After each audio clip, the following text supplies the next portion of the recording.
બરુલા ગીર ગામ, માળિયાહાટીનો તાલુકો, જિલ્લો જુનાગઢ. આપણે બાજુનું ખેતર પ્રકાશભાઈ ડોડિયા, મારી બાજુનું છેઠો, અને હાઈવે ઉપરનું ફાર્મ છે. 5 વીઘામાં મગફળીનો પાક પૂરી રીતના ડેમેજ છે. એટલે આમાં કંઈ છે જ નહીં. એમ કહું ને કે આનો કઈ રીતના જો આ તમે ફૂગ લાગી ગઈ અને આખો પાક છે ને એ આખો ડેમેજ થઈ ગયો. કે જે આમાં જો ફૂગી ઓળી ગઈ, આને કાઢવો કેમ, આનો ખર્ચો વીઘે 12,000.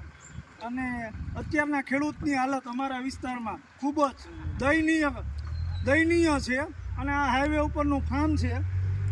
અને આજ 2 કલાક માટે વરસાદ નથી બરુલામાં, બાકી વરસાદ ચાલુ જ છે. અને હજી વરસાદી વાતાવરણ છે કે જે ખેડૂત બધાના ઘરમાં જે તેલ જે સારી વાનગીઓ બને ને એ ખેડૂતની હાલત અત્યારના અમારા વિસ્તારમાં ખૂબ જ ખરાબ છે. અને આ તમે ફાર્મ જોઈ શકો એનું, પ્રકાશભાઈ ડોડિયાનું, કે આખો ફાર્મ છે એ પૂરું ડેમેજ છે. એમ એટલે સદંતર પાક નિષ્ફળ. એમ 5 વીઘાનું ફાર્મ છે, એમાં કંઈ પણ વળે એવું નથી. આનો નિકાલો કેમ કરવો એ અઘરી પરિસ્થિતિ છે કે આનું હવે શું કરવું એમ. કારણ કે આમાં કંઈ પણ થાય એવું છે નહીં આખું ફાર્મમાં. અને સદંતર મગફળીનો પાક અમારા બરુલા ગીરમાં ફેલ છે એવી કન્ડિશન છે.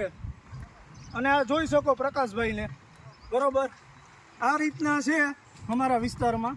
જય માતાજી.